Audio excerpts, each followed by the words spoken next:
competitors here. It's not their first time at the Pan American Championships. Schembri has represented the Virgin Islands here before. These are really two forces to be reckoned with. Kruz Schembri. Here they go. They start. Second semifinal on the way. Referee of Brazil. Audio video. First time 1-0.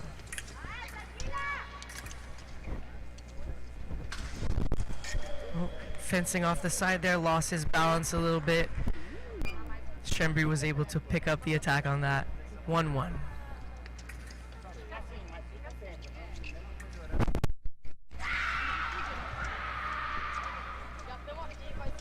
As well as going forward in his long attack, parried and counter reposted off target for Azuela. Both come forward. Schembri picks up the attack. It's parried, repost off target. As well as repost passes. And is able to pick up the point. 2-1. Azuela leads. Slow, compound, long attack. Hits the target for Schembri.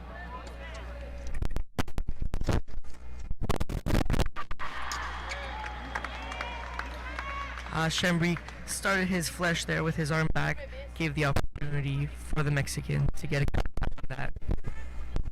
And it's 3-2.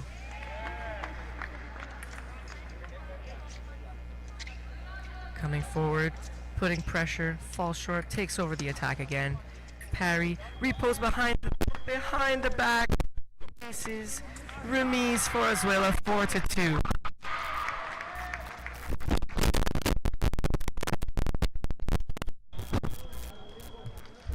Ooh, Azuela misses his attack. Strong counter attack by Schembri.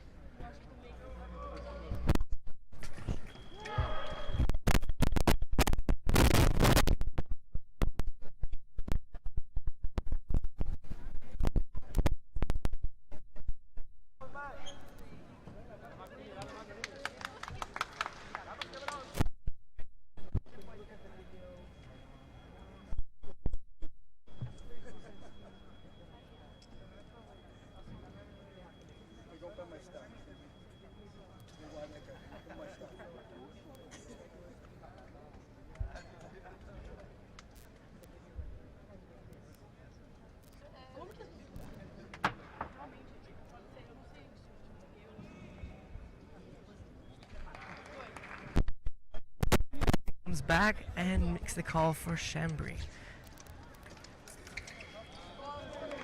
Parry repost coming forward for Schembri, taking the lead here, 5-4.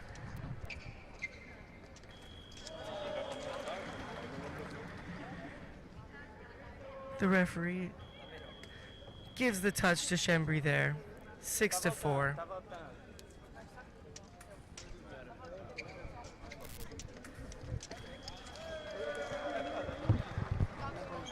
By Schembri. Wow, really what an athlete we're seeing here.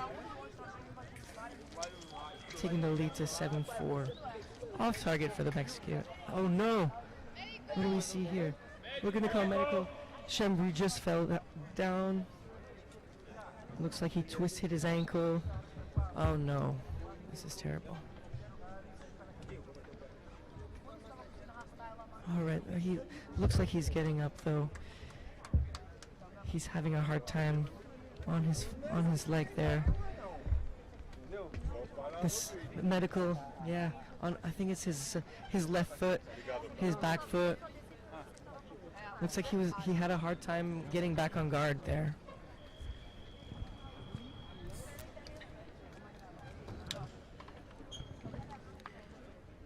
So the doctor is gonna come check it out. He is technically allowed to 5-minute break.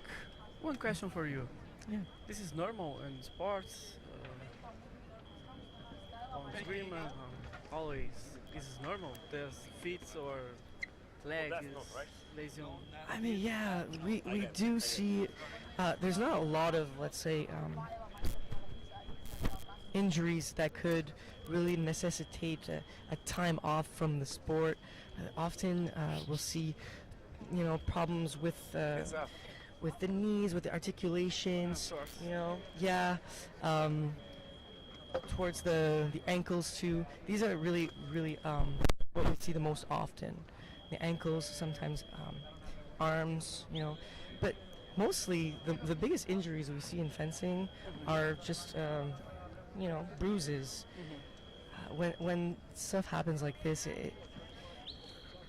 I wouldn't be too worried. It's maybe just a slight twist. Yes. For all people is listening or see this, he have a time for back or no? So what's going on now is the referee just called for the 5-minute time off. Put it up on the score sheet there, 5 minutes. And for that same injury, he can only take one time off all day long. So if, let's say, it happens again, now they're going to treat him. They're going to make sure he's okay, that he can start fencing again. Well, let's say if he can't fence anymore, it would mean medical withdrawal. But we hope not to get there. Usually what happens is they treat it, they'll put some spray on, some ice, make it feel better at least till the end of the match. Ok. Just stay his back. Vamos esperar agora ele voltar. Vamos ver como é que vai ser o nosso atleta das Ilhas Virgens. Bom jogador, tem feito boas participações. He have a good player, really good player. Really great match we have here, for sure. Two of the strongest contenders. Yes. In the Pan American zone for juniors, for sure. Really strong match here. Hoping we'll be able to start soon and that Kruz Schembri will be able to jump back. No pun intended.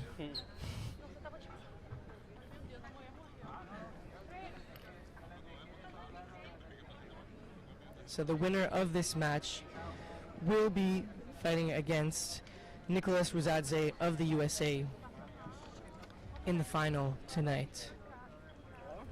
He's get up now. Well, let's go back.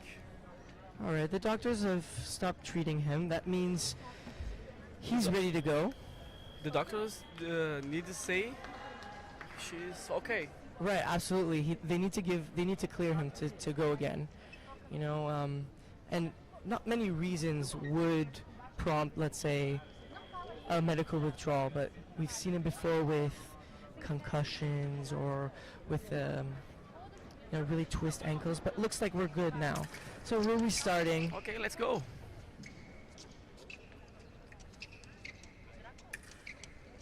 We're back to our semifinal. And it's a counterattack off target for Maximo Azuela. Going forward, the attack falls short.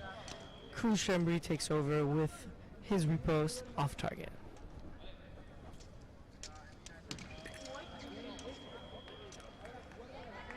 Counterattack for Azuela, making it 5-7.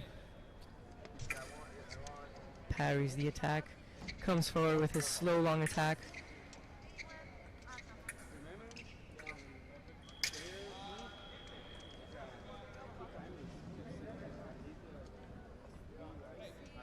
Right, they're allowed 2 times video in the whole match. Right, so they're allowed to challenge a referee's decision at 2 times, and let's say they do challenge it and it is correct where the referee made the right decision, they lose that video. Well, let's say they go back to the video replay and they end up changing the call that was made. Well, they get to keep that privilege of calling for video 2 more times. So as long as the decision is kept, you lose the video, And if they change the decision, well, you get to keep it. Yeah, no problem. So what they'll do is they'll make these little square screens with their fingers when they're asking for video.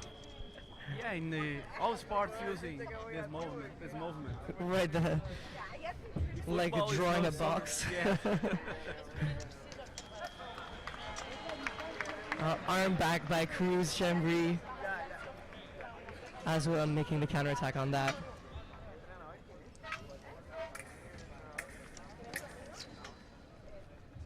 Schembri falling short, taking over the attack, and in one of his feints, Azuela was able to make a counterattack.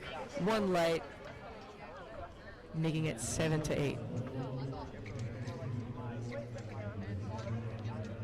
Slowly coming forward.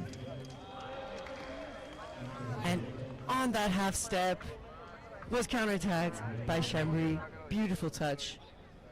Really beautiful touch. Mm-hmm.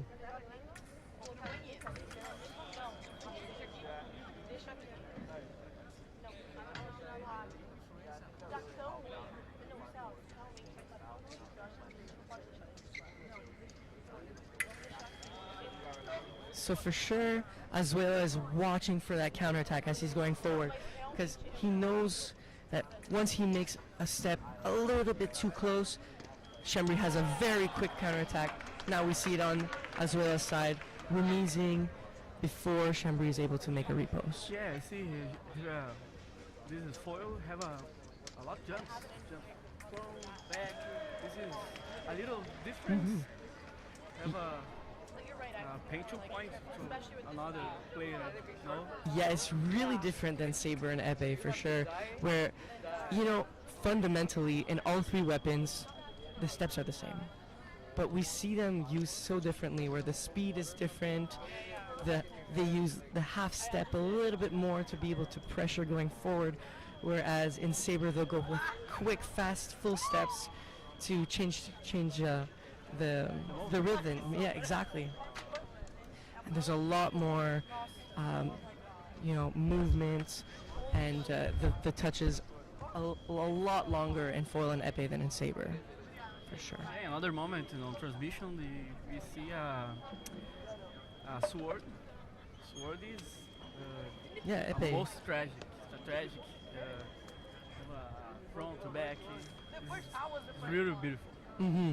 So they all of the weapons have really their tactics, and since foil and saber are priority weapons, they have a complete different strategy where they don't want, let's say, well, we never want to get hit. That's the thing. In fencing, you hit and never want to get hit. But in epee, if both hit, both get the point.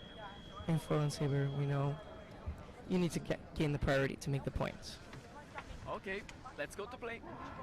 Let's see what the second period has in store for us. 8-10, Schembri leading 2 points. And we saw the hand a little bit back by Schembri, and as well being able to counterattack on that action. This moment, the emotional factor is so hard. These guys have great distance. They're able to make fall shorts, counterattacks at the right time. That one was off target. One question, another question, eh? Have so questions. Please. Left-handers, is better or not? You know, fencing is one of those sports where we see a lot more left-handed athletes than other sports.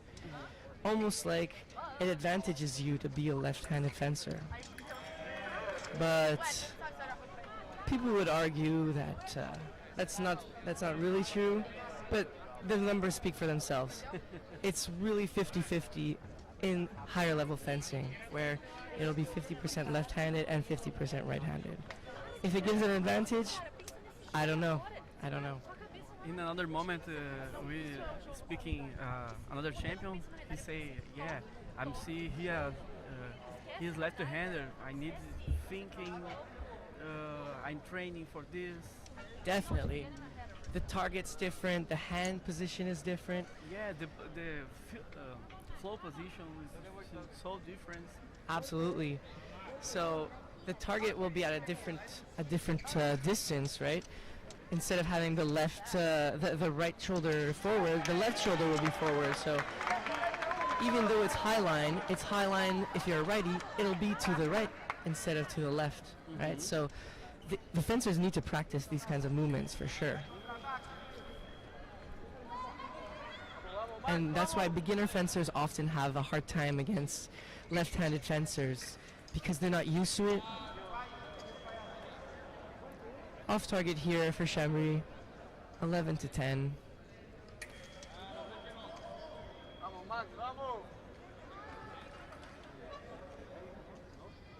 That one was off target, so they didn't call that one. Counter attack for Schembri, coming into distance, making it hard for his opponent to hit. It's 12-10.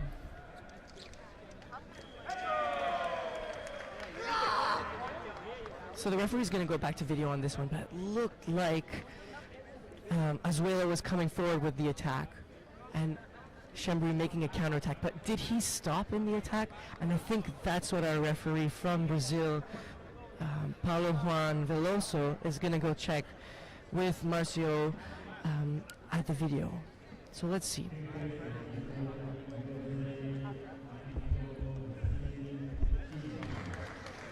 And indeed, the Mexican did stop and is giving the attack.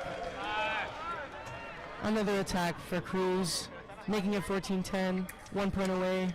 1 point to win, just this.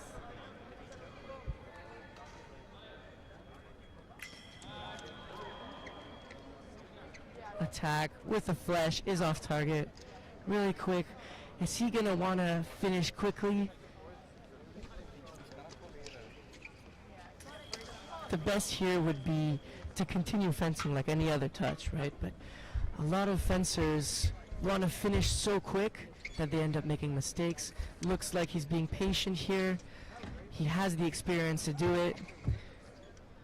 Will he make it to the final? Attack from the left by Azuela.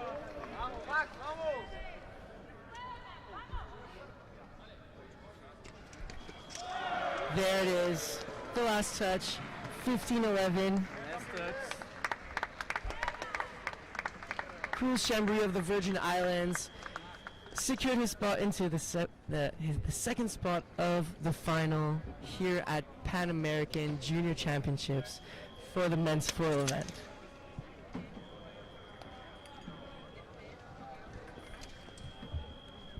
He also fenced épée is what I'm hearing.